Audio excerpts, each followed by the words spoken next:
meanwhile, step aside President Biden. A new poll finds a majority of voters, 61%, think that Joe Biden should make way for another candidate in 2024. Only 24% said that they think he should run again for a second term. The results coming on the heels of sliding approval ratings for the president continuing. A recent ABC Washington Post poll shows only 41% of voters approve of Biden's job as president, driven by discontent among Democrats. Joining me right now is the former governor of New Jersey, Christie. He's the author of the new book, Republican Rescue. Governor, it's great to see you this morning. Thanks so much for being here. Happy to be back, Maria. Thanks for having me. What do you mean by Republican Rescue? Tell us about the book. Well, look, what the book is to lay out a path for our party going forward to try to win elections again. And so what we're talking about is let's stop looking backwards. Let's stop looking in the rearview mirror. Let's stop Republican on Republican violence. And let's confront what you just talked about. Joe Biden's failures as president, the agenda that he's laid out, which the American people don't want, on the economy, on education, on crime. And let's lay out our positive vision for the future so that we can start engaging. And, you know, we saw Glenn Youngkin do this in Virginia and win. We saw Jack Ciattarelli do it in New Jersey and come very close, but for the first time in years, gain seats in the legislature in New Jersey for Republicans. We want to be a future-looking party that speaks to folks' hopes and aspirations, and that's what the book's all about.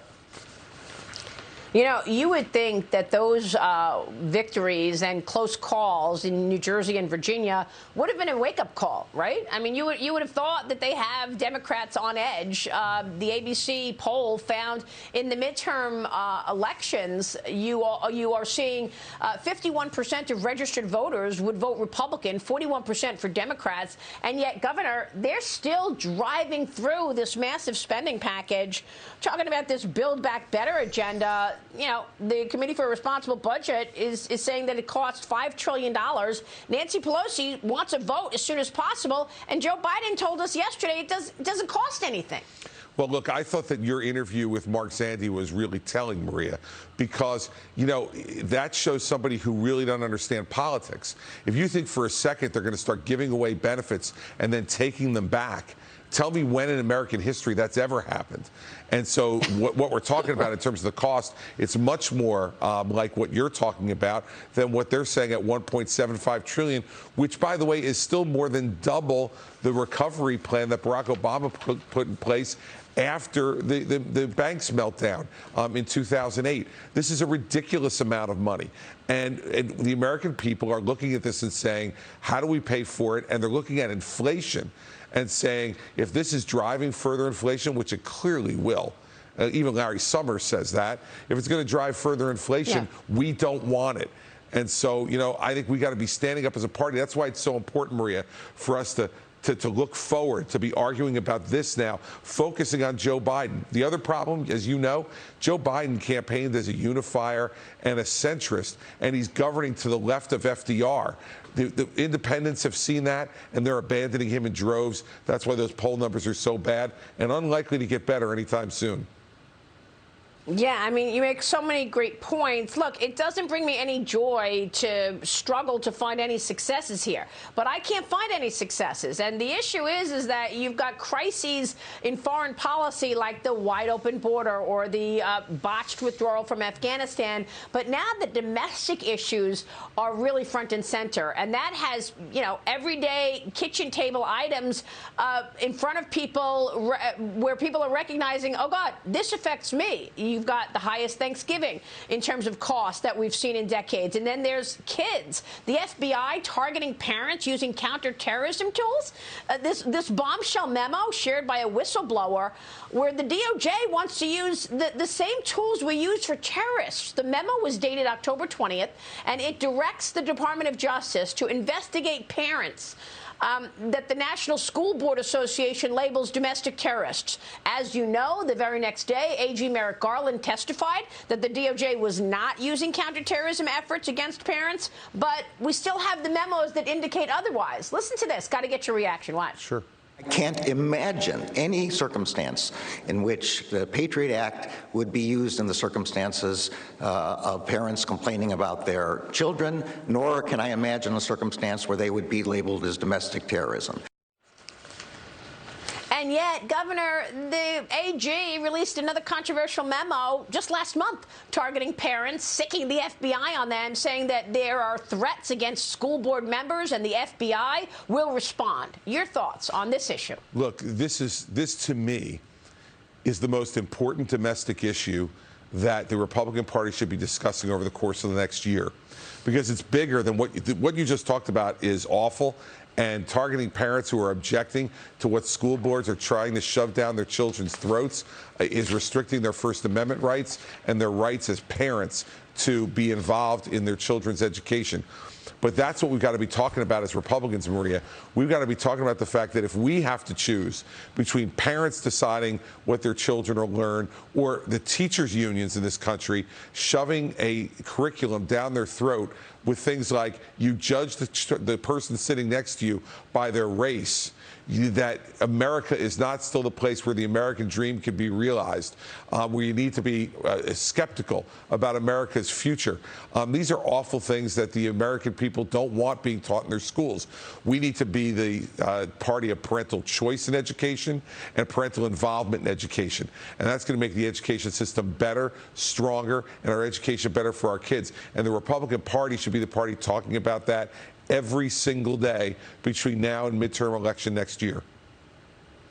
Yeah, I mean, this is one of those issues that seems to have ripped apart the Democrat Party. Governor, what do you think's going on? Is this just a party that has been hijacked by the extreme progressives?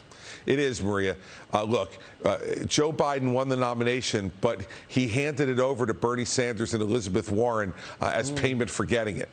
And the American people are rejecting that. They didn't want Bernie Sanders or Elizabeth Warren in the White House. Joe Biden promised to be something different. He's been exactly the same. And I'll tell you what else is going on. When you have Jill Biden in the White House, who's a member of the teachers union is making the decisions regarding education in this country. And if that doesn't frighten every parent who's watching this show and make them stand up and say no, then I don't know what would.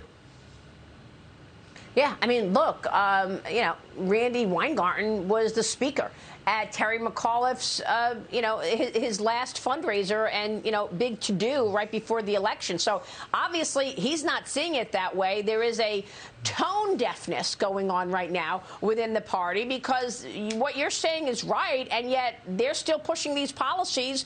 We're only a few days away from the potential of Joe Biden putting in place Lyle Brainerd as the new chairman of the Federal Reserve. How much damage can the progressives do to this economy and the country in the next 3 years? They could do a lot, and that's why we got to give them only another year to try to do it. That's why we've got to win the House of Representatives back in 2022 and win these governorships back in order to impact education even more. That's why, Maria, the next year I'm co-chairing all the fundraising for Republican governors across the country, because I know how important it is to have a good educational system in place, is to have good Republican governance in your states, in the governor's mansion.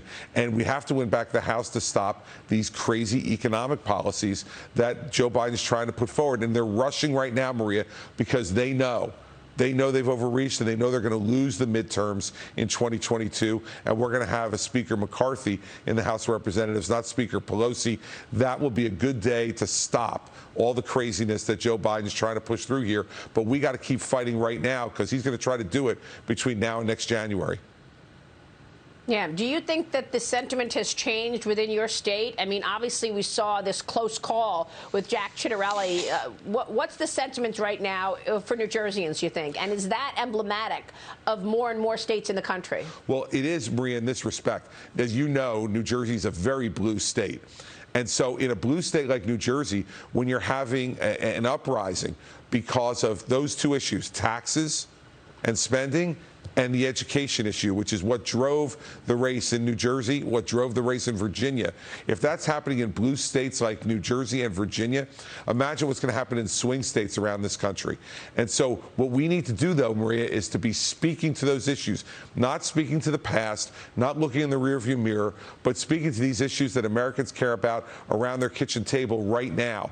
And if we do that, we're going to be able to maximize our gains in 2022 in the governor's mansions, in the House, House and hopefully take back the United States Senate as well. And then we can put a stop to all this crazy progressive socialist nonsense from Bernie Sanders, Elizabeth Warren, and their messenger boy, President Joe Biden. Are you going to run again? I'm thinking about it, Maria. But I won't make any decision until the end of next year. If I see that I can really contribute something and that I have a path to being able to win, then I'll think about doing it. But if I don't want to do it just for the experience, Maria. I've already had the experience. So if I do it, it'll be because I think I can win and make a contribution to the country. But in the meantime, I'm going to try to get as many Republican governors elected across this country, because when I was chairman of the Governors Association, we had 31 Republican governors out of 50. I'd like to get that number back up over 30 next year and make the country a better place. Yeah, real quick, there's a report that you would run with Liz Cheney. Is that something that you would consider? Hey, listen, I have no plans about running mates, Maria, Liz Cheney or anybody else. I'd consider you, too, if you wanted to be. If you're done with the TV gig, we get you to Washington, Maria, then we really start disrupting things. All right, I'm not done yet. Governor, it's good to see you, sir. Thanks very much. Always great to see you, Maria. Governor Christie.